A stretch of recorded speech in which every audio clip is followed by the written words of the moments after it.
Om Shri Ganeshaya Namaha. Om Shri Sadgurubhyo Namaha.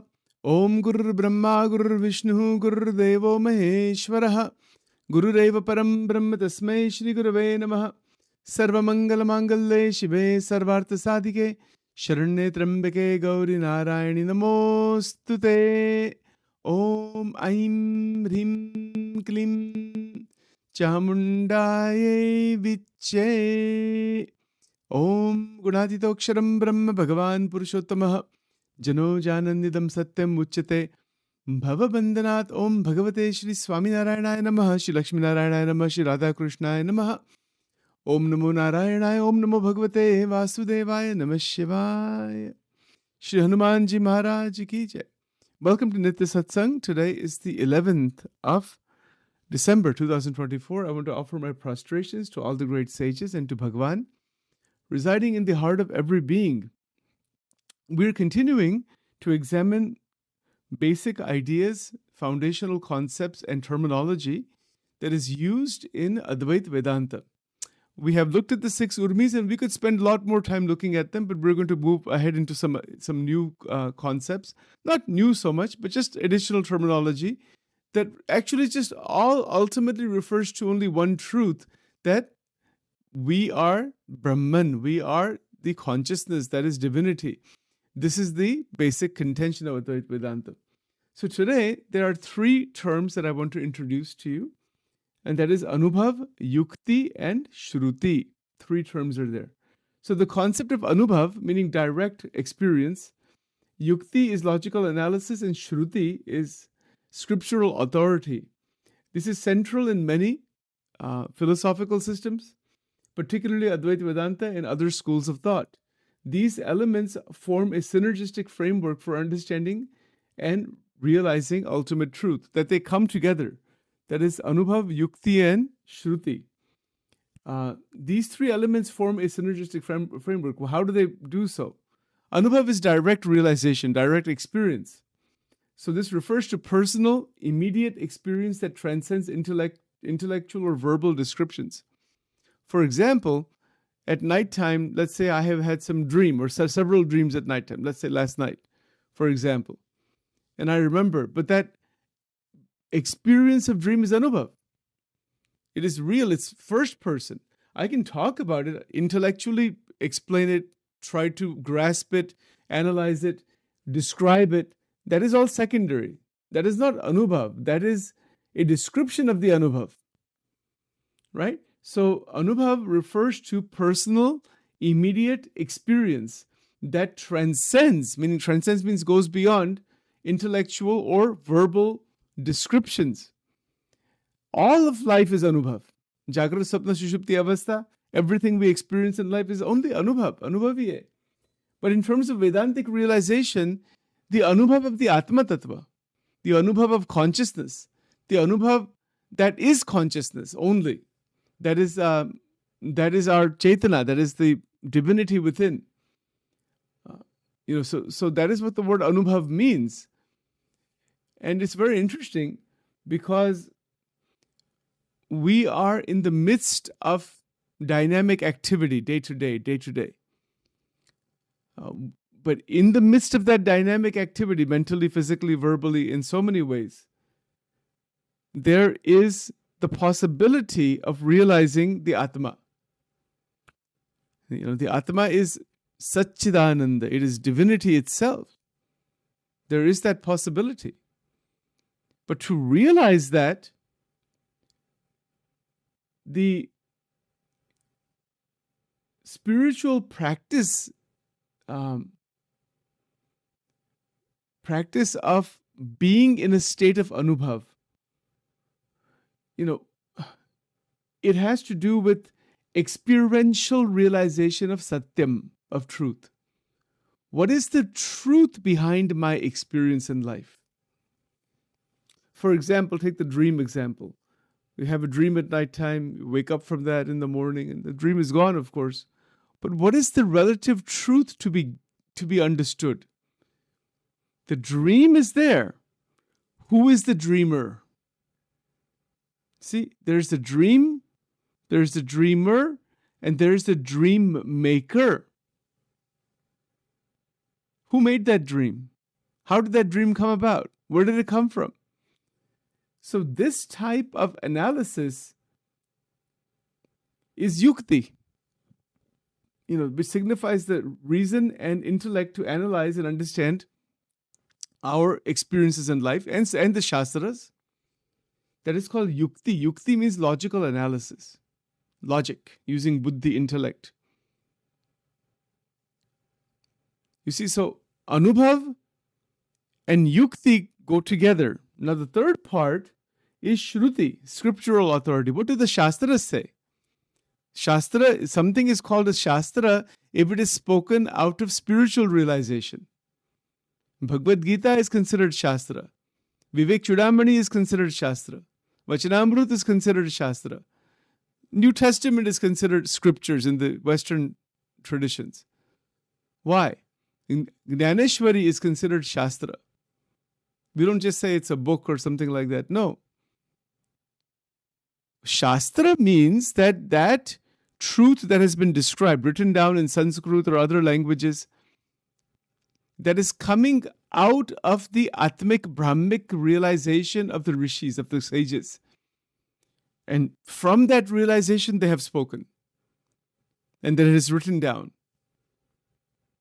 You see, so actually it was heard. Even before it was written down, before anything was written down, the rishis had, in ancient times, they had Anubhav. And then, of course, in Parampara, that is Anubhav.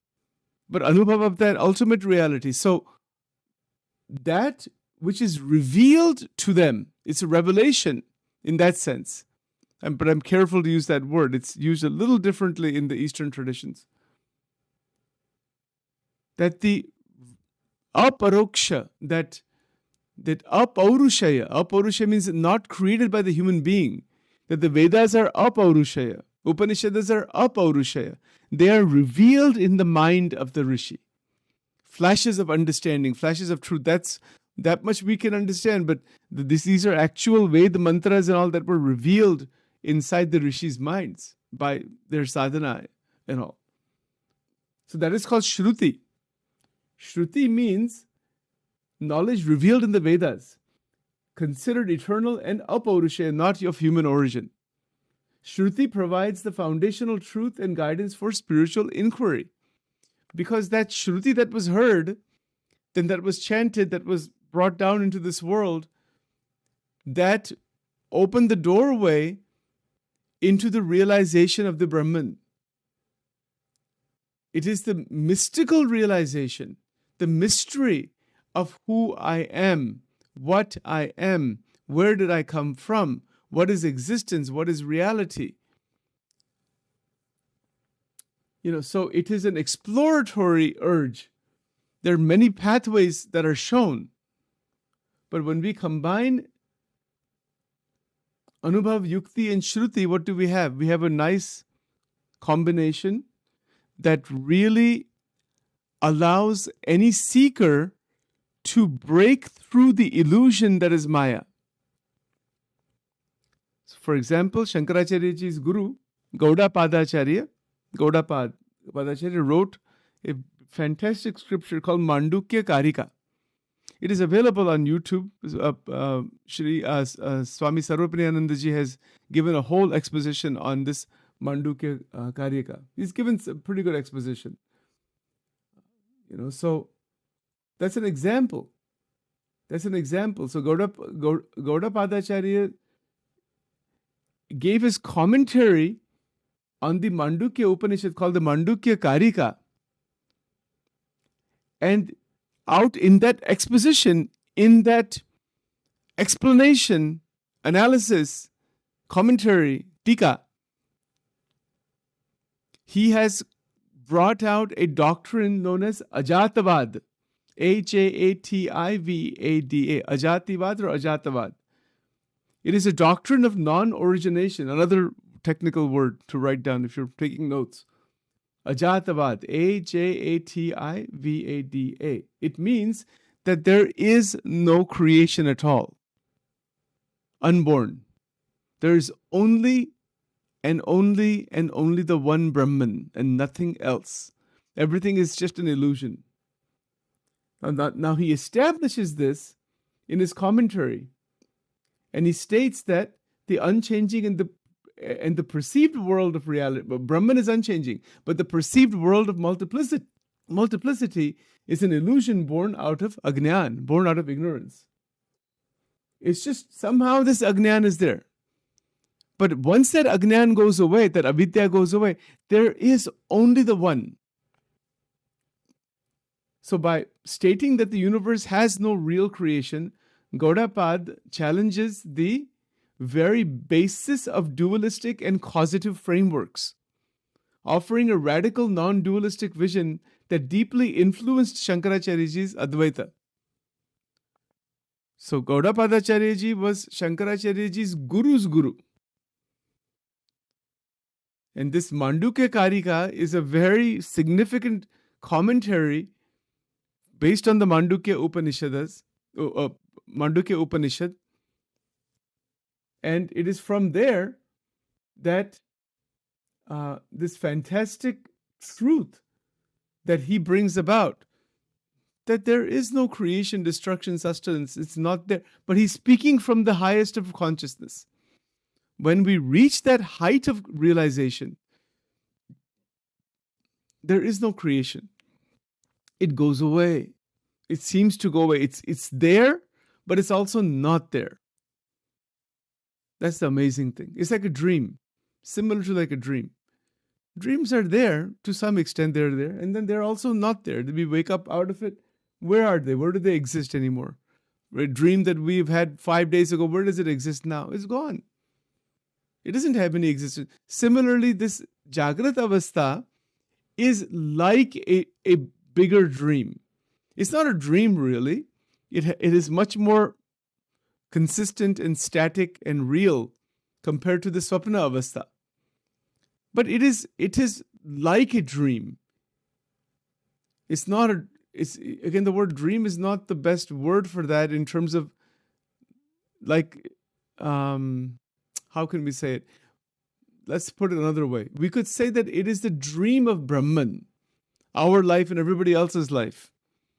All the multiplicity that we see is out of ajnan. There is no multiplicity. That is called ajatavad. You see, so this is an example of a great saint like Gaudapad taking Anubhav, then Yukti and Shruti, pulling it together, and then writing a commentary on the Mandukya Upanishad on Ajatavad. Now, what is the practical sadhana for us before we close up today, before we end our conversation today? And that is that whatever may be happening, we know it is temporary, but not to take it as permanent is a very big thing. But even beyond that, just as the dream disappears after the nighttime, we wake up. After our day ends, that waking time, it ends, it's going to go, that's gone. So, Gunatitanand Swami talked about this, the practical sadhana. That is called Sankhya Vichar. That whatever may have happened throughout the whole day, whatever bhakti sadhana we have done, we offer it to the Lord. We forgive everyone. Saintly qualities come inside. And from the Ajatavad point of view, there was no day. Kuch tha hi nahi. My goodness. That is really something unbelievable. You try to go to sleep at night time. There was no daytime. Main hi hu. Main hi meaning Shiva. Consciousness. Atma. Brahma.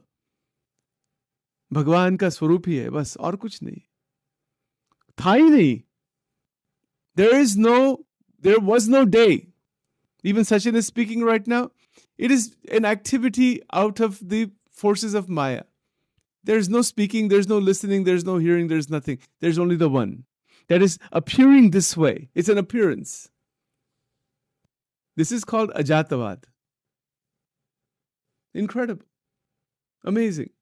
So if we do this have this kind of approach, we're absolutely free. Total freedom. कुछ है ही नहीं तो क्या बंधन का, there's no question of bondage. So there's nothing there. There's no question of binding at all. So what is there? Brahma and परब्रह्म, भगवान और भगवान का जो धाम वो सत्य है, भगवान का स्वरूप सत्य है. Nothing else. Nothing else is even existing, in fact. It's like the mirage on the desert. Is there any water there? No. Is there anything like a pot? It's only clay. There's no pot. Is there anything like jewelry? No, there's only gold. Is there anything like wave? No, there's only water. This is Ajatavad. So he established this in the relative world as a commentary on Mandukya Upanishad, Mandukya Karika. This amazing Sanskrit में बहुत बड़ी commentary है. And this is so fantastic because what does it do? It allows us to recognize the deceptive operation of Maya. You see, understand this point. The deceptive operation. Why is it deceptive? Because it is blocking what is the reality. But once that blockage goes away, the reality shines completely. But that blockage, we can say blockage or the deceptive nature, the anitya nature, whatever Maya may be, because Maya is much more mysterious than Brahman. Brahman, we can have some notion there's one consciousness and we have some Maya. Kya exactly it is very difficult to describe. But it is a relative reality. It has been described in many ways. But for our lives, as per our life, for example, I just gave you my example, whatever dream I may have had last night, that is completely out of Maya. It's a projection from the brain, from the mind. The brain itself is produced out of Maya, produced out of the power. But where is the source of the experience? Who is it that is experiencing? What is it that is experiencing? Who is creating the dream for the Jivatma? Is the Jivatma itself, meaning in the Brahman, in the form of Jivatma, creating the dream? Or is it Parabrahman, Bhagwan, Paramatma, beyond even Brahman, that is inside the Atma and is creating the dream? Vachanamrut ki drishti is prakar ki hai. It's amazing. Where does it come from? Where does this avastha, Jagrat avastha, where does it come from? Who's creating this? Why is it there? We know if somebody goes into anesthesia, some changes in the brain chemical, the avastha disappears. What does that mean? Does that mean that the waking world that we see is in our head? Yes. Bahar kuch nahi hai. It's in our head. It's in our brain. From the subjective point of view, hum gaye, jagat gaya. People make a will for the future. There is no future for anybody. There's nobody there actually. This is what Advaita will say. Advaita is radical. It's called radical non-dualism. Hum jo will banate hain for future generations and all that thing.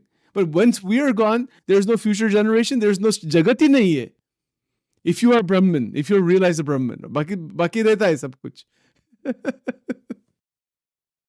This is called Ajatavad. It's a very tricky concept to even talk about, but it's very interesting. There's some very practical points here. Just one more final point, then we'll close.